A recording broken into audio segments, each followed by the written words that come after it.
అసలు చైనా దేశంలోని పొలాల్లో కొన్ని వేలాది ఎలక్ట్రిక్ కార్లు ఎందుకు కుళ్ళిపోతున్నాయి? వాస్తవానికి చైనా దేశం వాళ్ళు తాము టెస్లాని మించిపోయే టెక్నాలజీ మా దగ్గర ఉందని చెప్తున్నారు. కానీ రియాలిటీలో చూసుకున్నట్లయితే వాళ్ళు కాగితంలో ఎలక్ట్రిక్ కార్లు అమ్మేస్తున్నారు. ఈవీ అమ్మకాల్లో చైనా దేశంలో జరుగుతున్న ఒక మోసం, ఒక స్కామ్ గురించి ఈ రోజు మన ఈవీ కుర్రాడు ఛానల్ తెలుసుకుందాం. నమస్తే, నేను మీ కృష్ణ చైతన్య మండీలా, మీ ఈవీ కుర్రాడు. మీరు ఎలక్ట్రిక్ వెహికల్ కొందామనుకుంటున్నారా? డీలర్ ప్రైస్ కన్నా తక్కువ ధరకే BAV ఎలక్ట్రిక్ యాప్ లో మీకు ఎలక్ట్రిక్ వెహికల్స్ దొరుకుతాయి. పూర్తి వివరాల కోసం BAV ఎలక్ట్రిక్ యాప్ ఇన్స్టాల్ చేసుకోండి లేదా BAV ఎలక్ట్రిక్ వెబ్సైట్ ని విజిట్ చేయండి. ఈ మధ్య కాలంలో మీరు ఈవీ న్యూస్ చూసి ఉన్నట్టే గనక చైనా దేశం ఈవీ అమ్మకాల్లో టాప్ లో ఉంది, పలానా సంబంధించిన రికార్డులు బ్రేక్ చేసింది అనే న్యూస్ పదే పదే వస్తుంది. అయితే ఇక్కడ గమనించాల్సిన విషయం ఏంటంటే చైనా ఈవీ అమ్మకాల వెనక ఒక డార్క్ సీక్రెట్ కలిగి ఉంది. వాస్తవానికి చైనా ప్రభుత్వం ఏం చేస్తుందంటే అక్కడ ఈవీ కంపెనీస్ ఎవరైతే ఉన్నారో వాళ్ళు ఎలక్ట్రిక్ కార్లు తయారు చేస్తే దానికి కొంత సబ్సిడీ అయితే అందజేస్తుంది. సబ్సిడీ ఎంత అంటే కొన్ని లక్షల రూపాయల సబ్సిడీ అయితే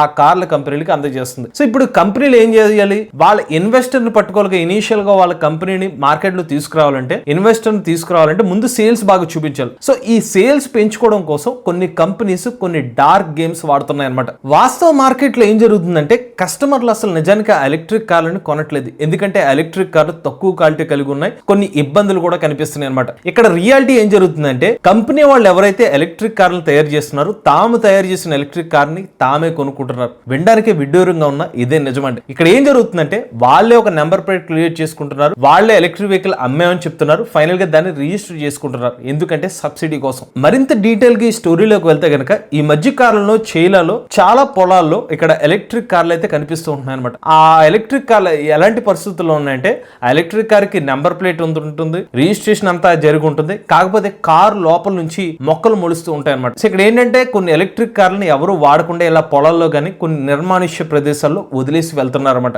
మొట్టమొదటి అసలు ఈ ఈవీ స్కామ్ ఎలా జరుగుతుంది? మొదటి స్టెప్ ఏంటంటే ఫస్ట్ ఎలక్ట్రిక్ కార్లు తయారు చేయాలి, దానికి కావాల్సిన ఇన్వెస్ట్మెంట్ తెచ్చుకోవాలి. ఇప్పుడు ఒక చైనా ప్రభుత్వం ఒక ఎలక్ట్రిక్ కార్ కంపెనీకి సబ్సిడీ ఇవ్వాలి కదా. సో సబ్సిడీ ఇవ్వాలంటే ఫస్ట్ ఆ కంపెనీ ఎవరైతే ఉన్నారో వాళ్ళు ముందు ఎలక్ట్రిక్ కార్ని తయారు చేయాలి.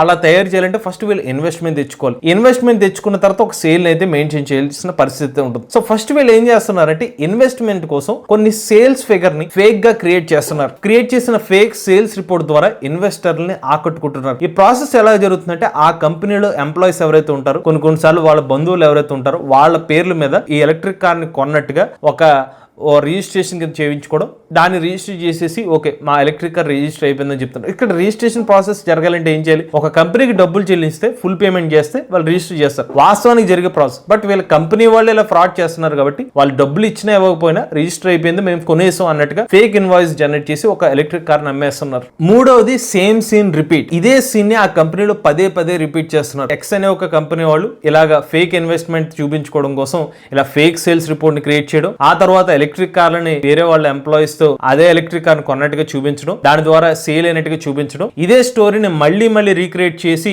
ఇన్వెస్ట్మెంట్ పొందుతున్నారు. అట్ ది సేమ్ టైం వార్తలు అయితే నిలుస్తున్నారు అన్నమాట. ఇక నాలుగో స్టెప్ ఏం చేస్తున్నారంటే ఏదైతే ఎలక్ట్రిక్ కార్ ని రిజిస్టర్ చేసి పక్కన పెట్టారో వాటిని జీరో యూజ్డ్ మైలేజ్ కార్స్ అని చెప్తూ వాళ్ళు ఒక 30% డిస్కౌంట్ తో ఆ ఎలక్ట్రిక్ కార్ని మార్కెట్ లో అమ్మేస్తున్నారు అనమాట. రియాలిటీగా ఏం జరుగుతుందో ఎవరికి తెలియదు. అసలు ఆ కార్ లో ఏం టెక్నాలజీ ఉందో తెలియదు. కానీ ఓవరాల్ గా వీళ్ళకి ఎవరైతే ఎక్స్ అనే కంపెనీ వాళ్ళు ఇలా డార్క్ గేమ్స్ ఆడుతూ ఇలాగా ఈవీ మార్కెట్ లో తమ వెహికల్స్ ని అమ్మిపోయినట్టు చూపించి సబ్సిడీలు గ్రెయిన్ చేసుకుంటున్న కంపెనీస్ ఏదైతే ఉన్నాయో చివరిగా దాని నుంచి కూడా మళ్ళీ డబ్బులు పొందడం జరుగుతుంది. సో ఇక్కడ ఓవరాల్ ప్రాసెస్ లో ఏం జరుగుతుందంటే కాస్ట్ కట్టింగ్ విపరీతంగా చేస్తూ ఉంటారు. చీప్ మెటీరియల్స్ ఉపయోగించి ఈ కార్లు తయారు చేస్తూ ఉంటారు. సో ఇక్కడ పాయింట్ ఏంటి? ఒక ఇన్వెస్ట్మెంట్ చేసే పర్సన్ కి ఒక మంచి కార్ చూపించవచ్చు. వాళ్ళ ఫిగర్స్ ఏదైతే నెంబర్స్ చూపించే టైం కి రియాలిటీగా అసలు ఎవరో కొనని కార్లు కాబట్టి ఏదో ఒక బేసిక్ సంబంధించిన కాంపోనెంట్స్ ఆఫ్ వెహికల్ తయారు చేసాడు, దాని నుంచి సేల్ అయిపోయిన చూపించడం ద్వారా తక్కువ క్వాలిటీతో ఎలక్ట్రిక్ కార్స్ అయితే డెవలప్ చేస్తున్నాయి అనమాట. సో ఇలా చేయడం వల్ల ఏమవుతుందంటే కొన్ని కార్ల కంపెనీల వల్ల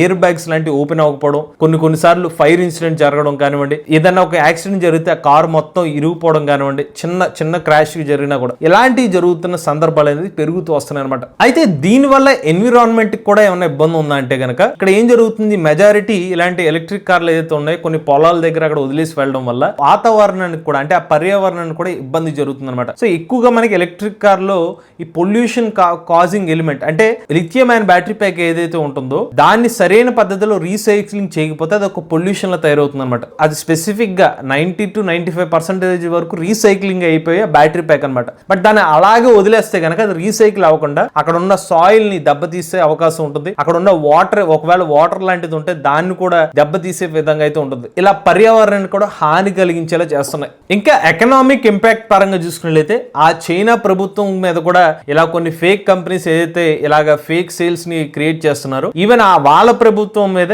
ఎకనామిక్ ఇంపాక్ట్ పడే అవకాశం అయితే ఉంటుంది. అయితే అసలు ప్రశ్న ఏంటంటే ఇలాంటి ఒక ఫేక్ సిస్టమ్ ఎంత వరకు కొనసాగే అవకాశం ఉంటుంది? ఇది ఒక ప్యాకల మేడ లాంటిది. అంటే కార్డ్స్ ఏదైతే ఉంటాయో ఒక పెద్ద మేడలా కట్టాం అనుకోండి, జస్ట్ ఇలా ముట్టుకుంటే అన్ని ఒకేసారి పడిపోతాయి. ఎగ్జాక్ట్ గా ఇలానే పాంజీ స్కీమ్స్ అంటారు వీటిని, లేకపోతే కొన్ని స్కామ్స్ కూడా అనుకోవచ్చు. ఇలాంటి స్కామ్స్ లాంటివి చేసే టైంలో ఎల్లకాలం చైనా వంటి ప్రభుత్వం కూడా ఇటువంటి స్కీమ్ కి డబ్బులు అయితే అవుతుంది కదా, ఫండింగ్స్ లాంటివి కానీ ఈ సబ్సిడీస్ అనేవి ఏదో ఒక పాయింట్ లో నిలిపేసే అవకాశం ఉంటుంది. సబ్సిడీ ఏ రోజు అయితే నిలిపేస్తారో ఇలాంటి కంపెనీస్ అనేవి ఒక్కసారిగా కుప్పకూలిపోతాయి అనమాట. బట్ ఇక్కడ ఇలాంటి కంపెనీస్ కొన్ని ఇలా ఫేక్ కంపెనీస్ చేసే ఒక పొరపాటు వల్ల ముఖ్యంగా కస్టమర్స్ ఎఫెక్ట్ అవుతూ ఉంటారు. సో వీళ్ళు తక్కువ క్వాలిటీ ఉన్న మెటీరియల్ డెవలప్ చేసి వెహికల్స్ అనేది తీసుకొచ్చేస్తున్నారు. కొంతమేరకు వాళ్ళ సిబ్బందితోనే వెహికల్ కొనిపించే వాడట్లేదు, డంప్ చేసేస్తున్నారు, అది వేరే విషయం. బట్ వీళ్ళు మార్కెట్ లోకి రిలీజ్ చేసిన కార్ల పరిస్థితి ఏంటి? సో అలా రిలీజ్ చేసిన కార్లు సర్వీస్ ఇబ్బందులు రావచ్చు ఒకవేళ ఆ కంపెనీస్ మూసివేయడం వల్ల, లేకపోతే అలాంటి ఎలక్ట్రిక్ వెహికల్స్ ఉపయోగించడం ద్వారా యాక్సిడెంట్ లోన్ అవ్వచ్చు, అయితే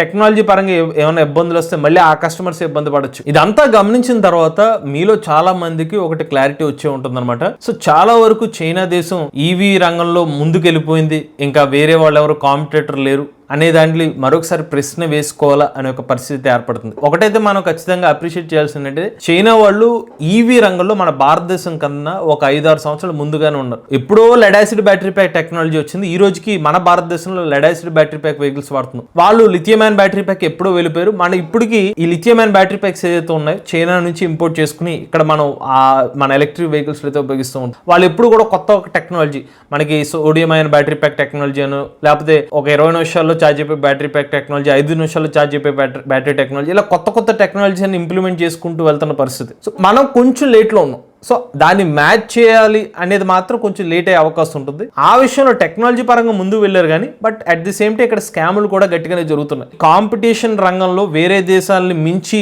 తాము సేల్స్ కు ఉన్నాయని చెప్పుకోవడం కోసం ఇలాంటి కంపెనీస్ కూడా కొన్ని ఫేక్ కంపెనీస్ వస్తున్నాయి. బట్ దానికి ప్రభుత్వం కూడా సపోర్ట్ చేస్తుందా అనేది మనకు క్లారిటీ లేదు. కానీ ఓవరాల్ గా చూసుకున్నట్లయితే ఈ ఎలక్ట్రిక్ వెహికల్ పరంగా సేల్స్ నెంబర్స్ ని ఫేక్ కింద క్రియేట్ చేసుకుని కొన్ని కంపెనీస్ అయితే మాత్రం బాగుపడుతున్నాయి. కాకపోతే ఎండ్ లో చైనా దేశంలో కానివ్వండి, లేకపోతే ఇతర దేశాల్లో కానివ్వండి, ఎండ్ వరకు నిలిచేవి ఎవరైతే జెన్యూన్ బ్రాండ్స్ ఉంటారో, లైక్ హ్యుండై కానివ్వండి, లేకపోతే టొయోటా కానివ్వండి, ఇలాంటి కొన్ని పేరుందిన కంపెనీస్ ఉంటాయి, ఇంటర్నేషనల్ కంపెనీస్. అలాంటి కంపెనీస్ మాత్రం నిలిచే అవకాశం ఉంటాయి అనమాట. ముఖ్యంగా చైనా వంటి దేశాల్లో ఒకవేళ ఎలక్ట్రిక్ కార్ లాంటివి తీసుకుందాం అనుకున్నట్లయితే కాస్త పేరు ఉన్నాయి, లైక్ BYD కానివ్వండి, లేకపోతే హ్యుండై, టొయోటా, ఇలాంటి కంపెనీస్ నుంచి తీసుకుంటే కొంచెం బెటర్ అనమాట. పేరు ఊరు లేని కంపెనీస్ నుంచి వెహికల్ తీసుకుంటే, ఇప్పుడు మీకు చెప్తున్నాక ఇలా రీసెర్చ్ చేసిన ప్రకారం చాలా ఒకరు కార్లని నాణ్యత లేకుండా డెవలప్ చేసి తయారు చేసి సబ్సిడీస్ క్లెయిమ్ చేసి దాన్ని ఎక్కడ పడితే అక్కడ వదిలేస్తున్న పరిస్థితి అనమాట. ఈ వీడియోలో మనం చైనా ఈవీ మార్కెట్ అమ్మకాల్లో ఉన్న ఒక చీకటి కోణం గురించి తెలుసుకున్నాం. కాకపోతే ఈ ఓవరాల్ వీడియోలో మనం తెలుసుకున్న విషయం ఏంటంటే ఇది కేవలం డబ్బుల కోసం కొన్ని కంపెనీలు చేసిన ఒక స్కామ్ అని చెప్పడానికి లేదు. ప్రజల యొక్క ప్రాణాల మీద అలానే పర్యావరణం మీద కూడా చెలగాటం అని చెప్పుకోవచ్చు. ఇది ఓవరాల్ గా చైనా సంబంధించిన చీకటి కోణం పూర్తి సమాచారం ఈవీ గురించి. మీరు కూడా ఎలక్ట్రిక్ వెహికల్ ఉపయోగిస్తున్నట్లయితే మీ ఓనర్షిప్ మాతో షేర్ చేద్దాం లేదు, స్క్రీన్ పై కమించిన నెంబర్ వాట్సాప్ చేయండి, లేదంటే డిస్క్రిప్షన్ ఫామ్ ని ఫిల్ చేయండి. ఈ వీడియో కానీ మీకు నచ్చినట్లయితే ఈవీ కుర్రాడు ఛానల్ సబ్స్క్రైబ్ చేసుకోండి. లేటెస్ట్ అప్డేట్స్ కోసం ఈవీ కుర్రాడు లైవ్ ఛానల్, ఆటోమొబైల్ కోసం ఎంవేస్ తెలుగు ఛానల్, ఏ కరెంట్ కోసం ఏ తెలుగు ఛానల్ సబ్స్క్రైబ్ చేసుకోండి. చార్జ్ అని ఇచ్చే డ్రైవ్ ది ఫ్యూచర్.